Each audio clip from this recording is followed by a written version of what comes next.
La profecía de Isaías 53 hablaba acerca de aquel que vendría como el siervo de Dios, quien sería azotado y herido, y la gente escondería de él su rostro y lo trataría muy por debajo de su dignidad.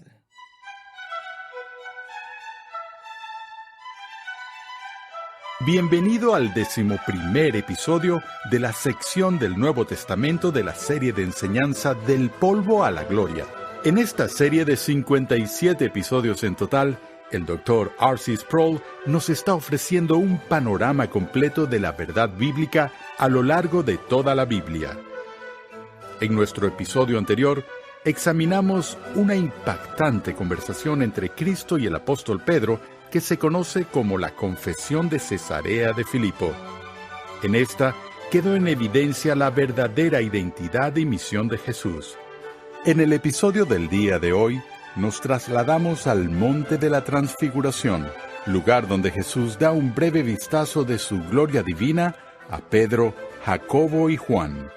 Pasemos al salón de clases una vez más a escuchar al Dr. R.C. Sproul en la voz de Pepe Mendoza mientras contempla lo que la Transfiguración nos enseña acerca de Cristo.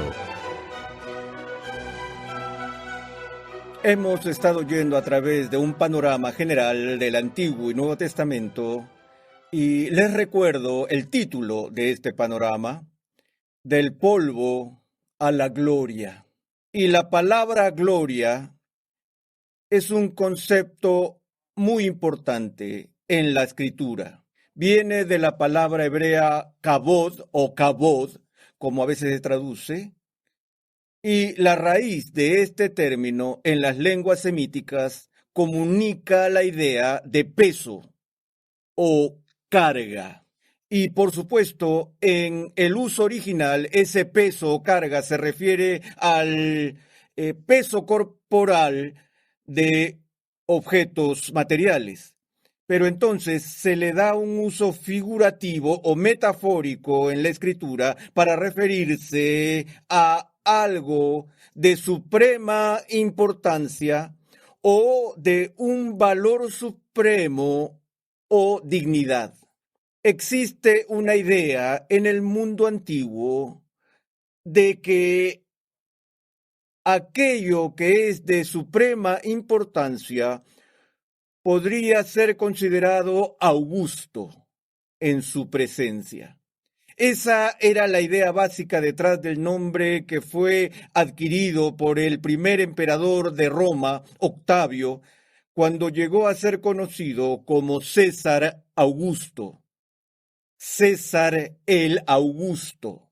Ahora, hace poco hablé con un hombre que se me acercó muy emocionado porque había ido a su computadora que tenía algún software de la Biblia y buscó la palabra gloria en su concordancia y luego examinó cada una de las referencias a gloria en la Biblia. Y para él fue una experiencia espiritual porque empezó a ver la frecuencia increíble con que las escrituras hablan de la gloria de Dios.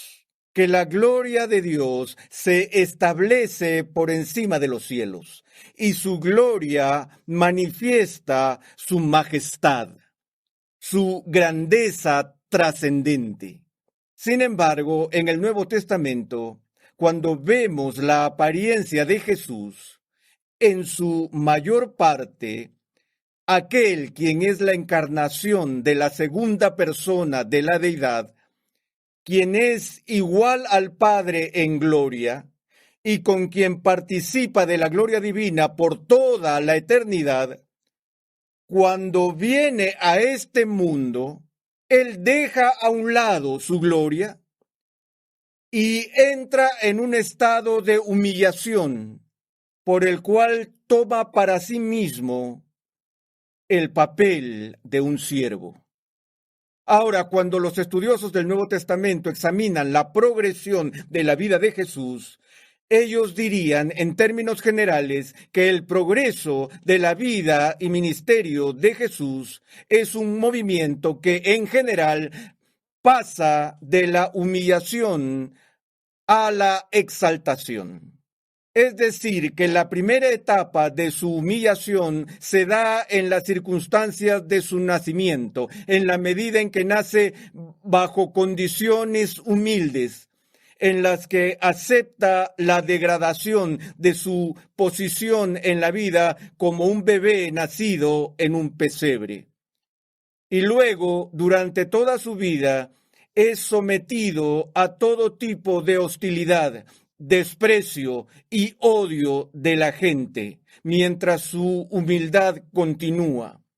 Pero luego hay una aceleración de humillación cuando Jesús entra en lo que se llama su gran pasión, cuando es entregado en manos de Pilato, cuando es azotado y juzgado y condenado a muerte por crucifixión. Y nos referimos a su muerte como la pasión, en la cual todos los vestigios aparentes de gloria le son arrancados al colocarlo en una posición de humillación pública en su muerte. La profecía de Isaías 53 hablaba acerca de aquel que vendría como el siervo de Dios, quien sería azotado y herido, y la gente escondería de él su rostro y lo trataría muy por debajo de su dignidad.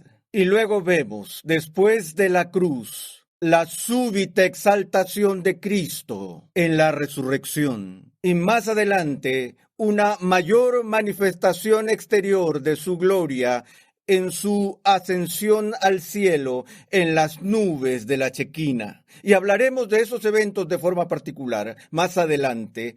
Pero por ahora quiero que veamos que aunque esté de acuerdo con esta evaluación académica del movimiento general de Jesús desde la humillación hasta la exaltación, debemos entender que no es una situación estable, equilibrada, porque por aquí y por allá, en algunas partes, hay breves y pequeños episodios donde los escritores del Nuevo Testamento nos describen una intrusión de gloria.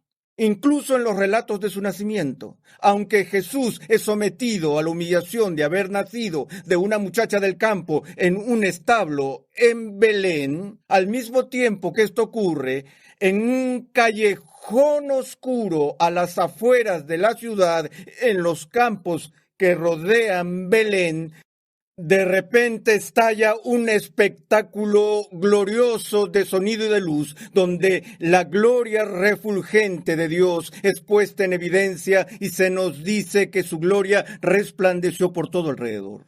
Estos son esos momentos fugaces, bueno, creo que el despliegue más importante de la gloria divina que se ha registrado en el Nuevo Testamento acerca de Cristo es aquella que se produce en el monte de la transfiguración. Tengo que decir que me molesta que no escuchemos predicar más de esto en la iglesia, pero veamos por un momento la narración de la transfiguración, la cual se encuentra en los 3 evangelios sinópticos y sucede poco tiempo después de que Jesús había dado a sus discípulos la mala noticia de que estaban a punto de regresar a Jerusalén para sufrir y morir. Pueden imaginar las emociones de los discípulos en estos últimos días. Hubo este momento maravilloso de alegría cuando Jesús les anunció que Él era el Mesías, a lo cual le siguió muy rápidamente el anuncio funesto de su inminente aflicción, sufrimiento, traición y muerte. Y entonces sus emociones se desplomaron. Pero luego leemos en el Evangelio de Mateo, en el capítulo 17, versículo 1. 6 días después, Jesús tomó consigo a Pedro, a Jacobo y a Juan, su hermano, y los llevó aparte a un monte alto y se transfiguró delante de ellos. Ahora, en realidad, casi nunca usamos la palabra transfigurar en nuestro vocabulario. Hay una canción del tiempo de la Guerra Civil norteamericana que dice: gloria en su seno que nos transfigura a ti y a mí, Pero aparte de eso, casi nunca usamos este término excepto con referencia a este evento. Sin embargo, existe otra palabra en español que se usa con más frecuencia y es la palabra que no traduce la palabra griega que se usa aquí, pero sí translitera la idea, es decir, simplemente lo lleva directamente al idioma español y es la palabra metamorfosis.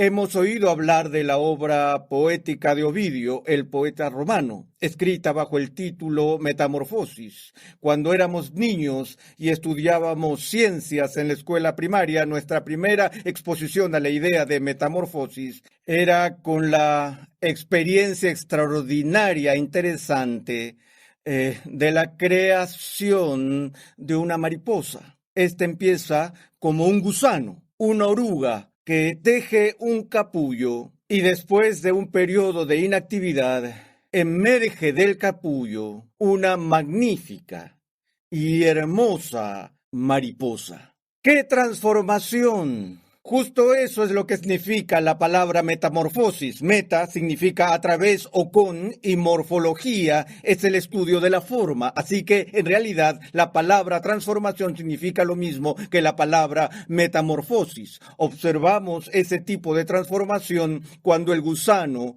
se convierte en mariposa. Por lo tanto, lo que los escritores de los evangelios están diciendo es que Jesús llevó aparte a su círculo íntimo de discípulos, Pedro, Jacobo y Juan, y mientras hablaban con él, de repente ante ellos, Jesús realiza esta transformación sorprendente. Y la transformación ha de entenderse como un despliegue pasajero de gloria. Porque escuchen el lenguaje que se utiliza para describir lo que estos hombres vieron. Su rostro resplandeció como el sol, y sus vestiduras se volvieron blancas como la luz. Esas son las dos imágenes gráficas que lo describen. Su rostro empezó a brillar como el sol. Ustedes recuerdan lo que sucede más adelante después de que Cristo asciende y Saulo se pasea respirando fuego y amenazas contra los cristianos, sacándolos de sus hogares por la fuerza y metiéndolos en la cárcel. Él recibe el encargo de continuar su persecución en Siria y se dirige a Damasco. Y al llegar al mediodía, de repente Cristo se le aparece y Saulo es literalmente cegado por el brillo de la gloria de Cristo que se describe allí en el texto como más brillante que el sol del mediodía. Ahora hemos aprendido a sobrevivir en este planeta que está iluminado y calentado por el sol. Apreciamos el sol, necesitamos el sol, pero sabemos que ni siquiera podemos mirar directamente al sol en medio de un eclipse solar para no dañar de forma permanente nuestros ojos. Por lo tanto, hemos aprendido a siempre mantener al sol en ángulo con nuestra visión directa para que no nos ciegue con la intensidad y la magnitud de su brillo. Y lo que estos hombres están diciendo es que de repente, cuando estaban hablando con Jesús, su rostro empezó a cambiar. Y en vez de los tonos normales de piel que los ojos contemplan cuando miran a un ser humano frente a ellos, el rostro de Jesús empezó a iluminarse y a brillar.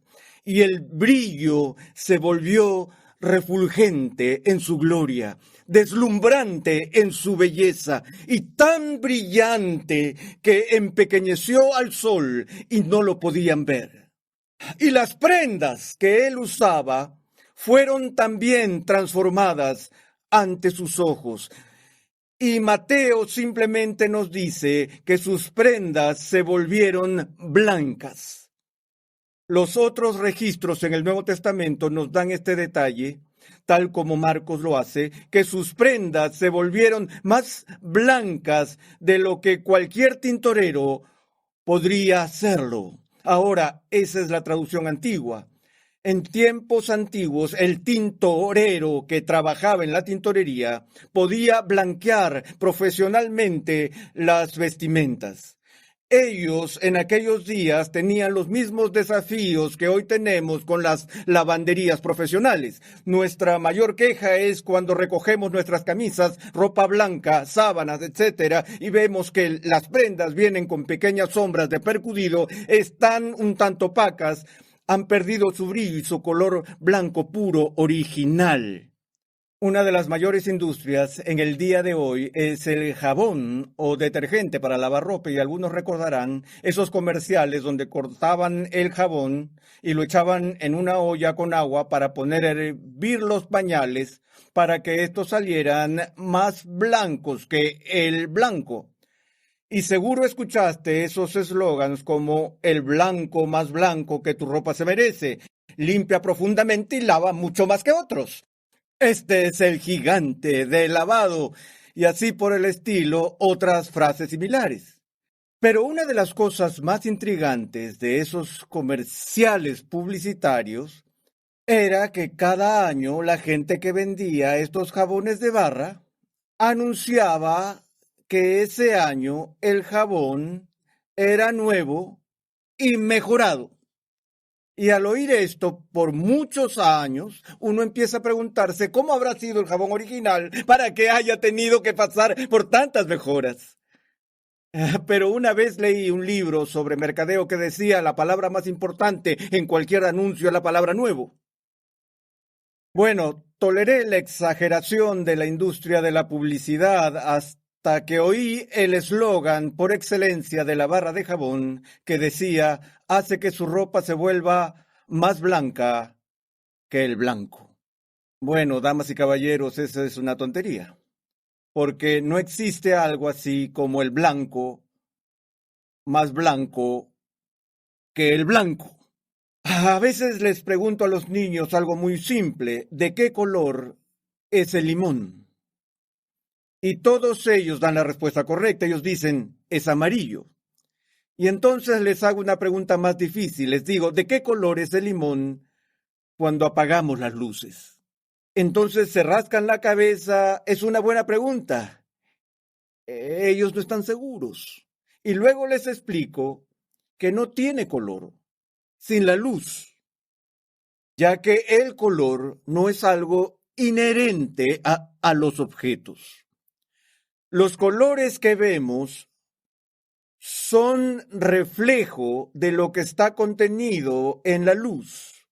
Y cuando ciertos colores del espectro están bloqueados por las fibras que los absorben y solo se reflejan algunos, esos son los colores que vemos. Y sin embargo, el color puro de la luz es blanco. Entonces, ¿por qué es que las ropas de Jesús se vuelven blancas, más blancas de lo que cualquier lavandero podría lograr? Creo que lo que se está comunicando, si me permiten especular un segundo, es que la gloria de Jesús no es simplemente una gloria reflejada. Como criaturas hechas a la imagen de Dios, estamos llamados a ser espejo y reflejo de la gloria de Dios. Recordamos que la instancia más cercana a esto en el Antiguo Testamento fue cuando Moisés subió a la montaña y le pidió a Dios si él podía ver su gloria. Y Dios se lo negó diciéndole, Moisés, tú sabes que ningún hombre puede ver mi rostro y vivir, pero te diré lo que haré. Voy a tallar una hendidura aquí en la peña y te pondré allí en la peña y pasaré y te permitiré contemplar por un momento mis espaldas, pero mi rostro no lo verás. Y así cuando Moisés vio por una fracción de segundo las espaldas de Dios, el rostro de Moisés empezó a brillar con gran intensidad. Y cuando bajó de la montaña, la gente tuvo miedo porque vieron el resplandor de su rostro. Pero lo más importante que debemos entender es que ese brillo y resplandor en el rostro de Moisés era un reflejo tenue de una visión instantánea de las espaldas de la gloria de Dios.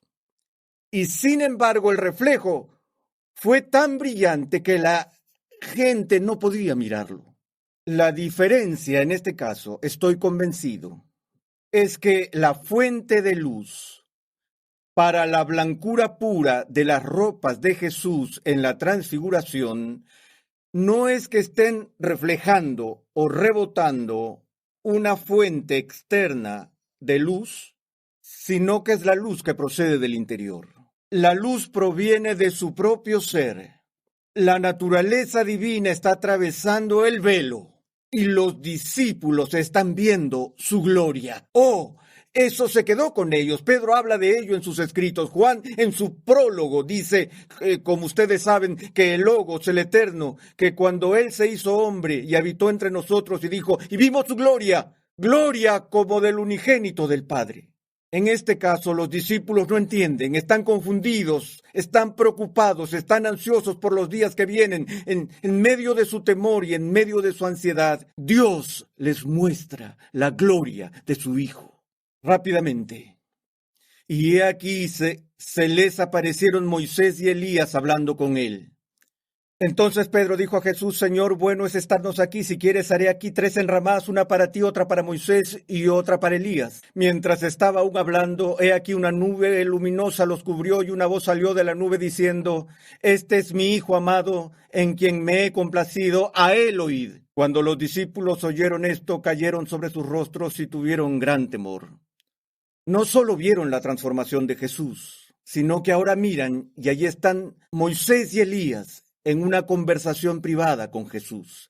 La Biblia no nos dice lo que estaban hablando, pero recuerden, las Escrituras dicen que la ley y los profetas todos hablan de la venida del Mesías y que Él cumple la ley y los profetas. Y ahora he aquí, viene la ley y el profeta, una especie de líder de la escuela de los profetas, Elías, y el mediador de la ley, Moisés, y ellos están hablando en privado con Jesús. Déjenme adivinar, estaban hablando de lo que le esperaba en Jerusalén.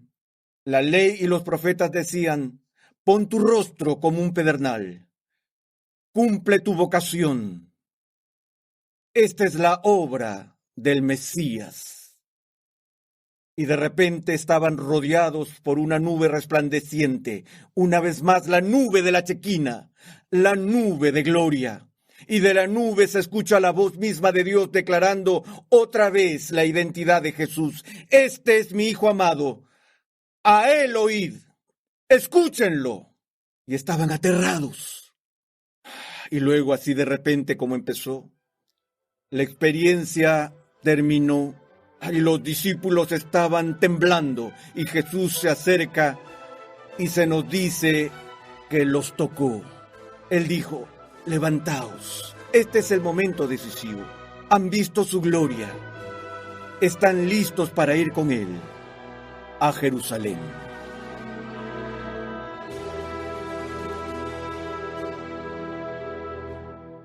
Hoy vimos cómo la gloria de Dios es un tema de suprema importancia en las Escrituras. Cuando Jesús se encarnó como hombre, dejó de lado la gloria que siempre había disfrutado en el trono de su Padre y se humilló a sí mismo. Se humilló a sí mismo para hacerse hombre y se humilló aún más para sufrir y morir como un sacrificio inocente por los pecadores. Fue entonces exaltado en su resurrección y ascensión y hoy está sentado a la diestra de su Padre intercediendo por su pueblo. Cuando Jesús entró en Jerusalén en un burro, la multitud se alineó en las calles para darle la bienvenida como rey. En nuestra próxima entrega de Renovando tu Mente, escucha mientras R.C. Sproul analiza el papel de Jesús como Mesías en comparación con las expectativas del pueblo hebreo bajo la opresión romana.